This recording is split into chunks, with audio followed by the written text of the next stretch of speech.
দর্শকদের শুভেচ্ছা দিয়ে শুরু করছি আজকের টিবিএস ইনসাইট। প্রিয় দর্শক, কোটা আন্দোলন এবং কোটা আন্দোলন পরবর্তী বিভিন্ন ধরনের ঘটনা কারণে বাংলাদেশের শিল্পগুলোর উৎপাদন বন্ধ ছিল প্রায় 6 দিন, কারো কারো 5 দিন, কারো কারো 6 দিন। এক ধরনের অনিশ্চয়তা ছিল। এরপরে কারখানাগুলো, আপনারা জানেন যে কারখানাগুলো এখন পুরোদমে উৎপাদন কাজে আবার নেমে পড়েছে। এই বিষয়ে বিজনেস স্ট্যান্ডার্ডে আজকের নিউজটি প্রকাশিত হয়েছে। প্রতিবেদনটি করেছেন বিজনেস স্ট্যান্ডার্ডের বিশেষ প্রতিনিধি জনাব জসিমউদ্দিন এবং এর সঙ্গে যুক্ত ছিলেন আমাদের চট্টগ্রামের প্রতিনিধি জনাব শাহাদাত হোসেন চৌধুরী। তো আজকে আমরা বিষয়টি নিয়ে কথা বলবো। আমাদের স্টুডিওতে জনাব জসিমউদ্দিন আমাদের সঙ্গে উপস্থিত রয়েছেন। জসিম ভাই, আপনাকে স্বাগত আমাদের স্টুডিওতে। ফ্যাক্টরিগুলা এক ধরনের অনিশ্চয়তার মধ্যে ছিল, সেই অনিশ্চয়তার পরে এখন পুরোদমে আবার কাজ শুরু করেছে। এই বিষয়ে একটু আপনি বলেন। আপনি যেমনটা শুরুতে বলছেন যে একটা অনিশ্চয়তা বলতে বড় অনিশ্চয়তাটা ছিল, আপনি জানেন যে যখন ছাত্রদের আন্দোলনের সাথে এক ধরনের সহিংসতা রূপ নিল, যেটা সরকার বলছে যে অন্যরা দুষ্কৃতিকারীরা তাদের সাথে এসে এই ভাঙচুরগুলি করছে, ডাটা সেন্টারটা পুড়িয়ে দেওয়া হলো। ওই রাত থেকেই হলো মূলত আমরা ইন্টারনেট ব্ল্যাক আউট হয়ে গেছি। এটা সবচেয়ে বড় আশঙ্কা তৈরি করলো যে আমরা গ্লোবাল বায়ারদের সাথে একেবারে ডিসকানেক্ট হয়ে গেছি। তারা অনেকে হয়তো ধরেন শুক্রবার থেকে কিছু অর্ডার, আপনি জানেন যে অর্ডারগুলি কনফার্ম করার জন্য তারা আগে পিও দিয়ে রাখে, বা এটা জাস্ট এখন কনফার্ম করে, অর্ডার কনফার্ম করে। এই ধরনের কনফার্মেশনের জন্য তারা কোনোভাবে যোগাযোগ করতে পারছে না। তো আজকে একটা বিদেশি বাইং হাউসের হেড অফ বিজনেস ডেভেলপমেন্টের সাথে আমি কথা বললাম। উনি বললো যে আমাকে না পেয়ে চায়নাতে যে ফেব্রিক মিল আছে তাকে তারা অলরেডি মেইল করে দিয়েছে, কারণ তাদের একটা কনফিডেন্স ছিল যে বাংলাদেশ থেকে অর্ডারটা সে উঠাই নিতে পারবে। তো সেই তার যে চাহিদাটা ছিল সেটা সরাসরি মিলকে চাহিদার কথাটা জানিয়ে দিয়েছে এবং তারা ওইভাবে কাপড় উৎপাদন করছে।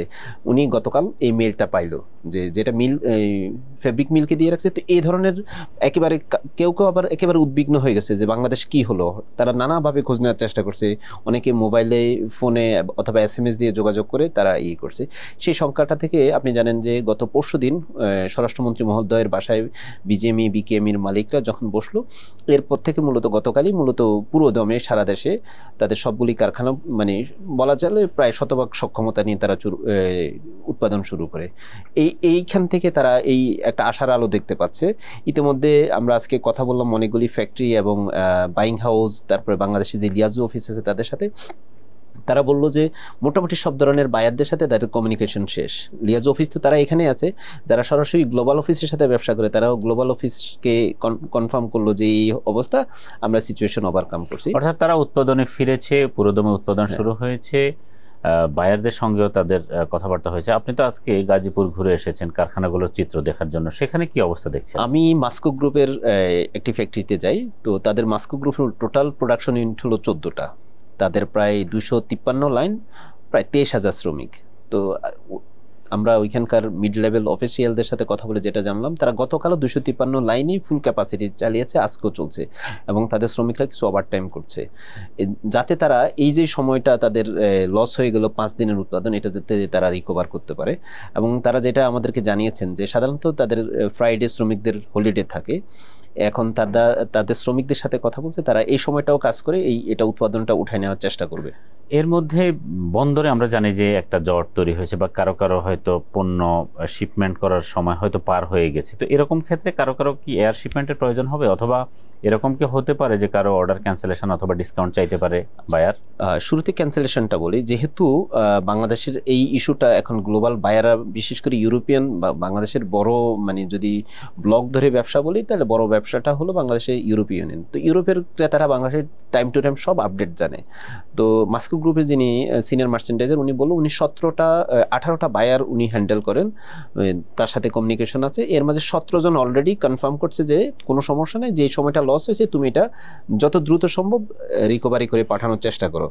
এবং একজন বায়ার একটু আমতা ভাব আছে, যে উনি বলছে যে তুমি দেখো কি করা যায়, লেট হলে কিন্তু আমরা পারবো না। তো ওনাদের সাথে কথা বলে বা বাইং হাউসের সাথে কথা বলে যেটা বুঝলাম, যেই প্রোডাক্টগুলি লেট উইন্টারের জন্য যাওয়ার কথা, ওটা হয়তো এই 6 দিনের ডিসরাপশনের কারণে বা 5 দিনের ডিসরাপশনের কারণে ওটা পিছাই যেতে পারে। সেই ক্ষেত্রে হয়তো এই যে লেট উইন্টারের যে প্রোডাক্টটা জাতীয়, এটা বাংলাদেশের যে টোটাল পণ্যের মধ্যে প্রায় $300 মিলিয়ন পণ্য হবে, যেটা কিনা এয়ার হওয়ার সম্ভাবনা আছে। এটার এয়ার ফ্রেটের কস্টটা কে দেবে সেটা পরে ডিসাইড হবে, এবং এটার জন্য তাদের একটা এস্টিমেট হলো $90 থেকে $120 মিলিয়ন হতে পারে, যেহেতু এয়ার ফ্রেট কস্টটা বেড়ে গেছে। আপনি তো মাস্কো গ্রুপের কথা বলেন, বা এরকম বড় বড় প্রতিষ্ঠানগুলোর সাথে এক ধরনের বায়ারদের একটা সম্পর্ক সম্পর্ক থাকে দীর্ঘদিনের, ফলে সেক্ষেত্রে তারা চট করেই একটা হয়তো ডিসিশন নিয়ে নেবে না, কিন্তু মাঝারি অথবা ছোট ফ্যাক্টরি যারা, তাদের অবস্থা কি? ছোটদের কথা যদি আমি বলি, আমরা ফতুল্লাহ অ্যাপারেলসের ফজলে শামীম ইহসানের সাথে কথা বলছি, উনি বলছে উনি কনফিডেন্ট এবং ওনার বায়ারদের সাথে ওনার কমিউনিকেশন হয়েছে, ওনার খুব বেশি সমস্যা হবে না। উনি $10 মিলিয়ন অ্যানুয়ালি এক্সপোর্ট করে, $10 থেকে $12 মিলিয়ন।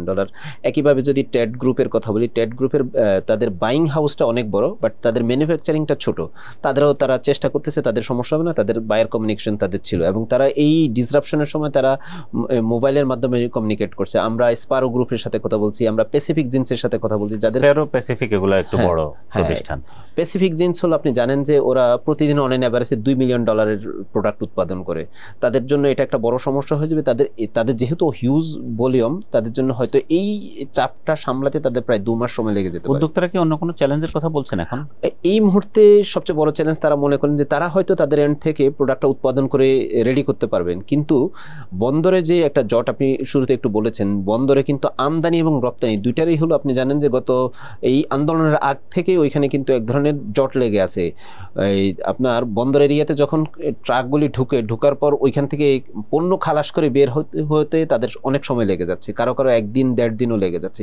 এই জায়গাটা তারা বন্দর কর্তৃপক্ষের সহযোগিতা চেয়েছেন, যাতে স্পিডি সার্ভিসটা তারা পান, তাহলে হয়তো তারা এই ধাক্কাটা কাটিয়ে উঠতে তাদের সহযোগিতা। ধন্যবাদ আপনাকে আমাদের আলোচনায় যুক্ত হবার জন্য।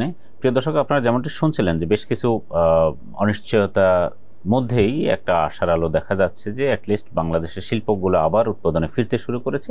এখন বন্দর এবং অন্যান্য জায়গায় যে ইস্যুগুলো আছে তারা সেক্ষেত্রে সরকারের সহযোগিতা চান। আমরা আশা করি এই বিষয়টি সরকার গুরুত্বের সঙ্গেই নেবে। আজ এ পর্যন্তই। আমাদের অনুষ্ঠান যদি ভালো লাগে তাহলে লাইক, কমেন্ট, শেয়ার করবেন। টিবিএস এর সঙ্গেই থাকুন। আপনাদের ধন্যবাদ।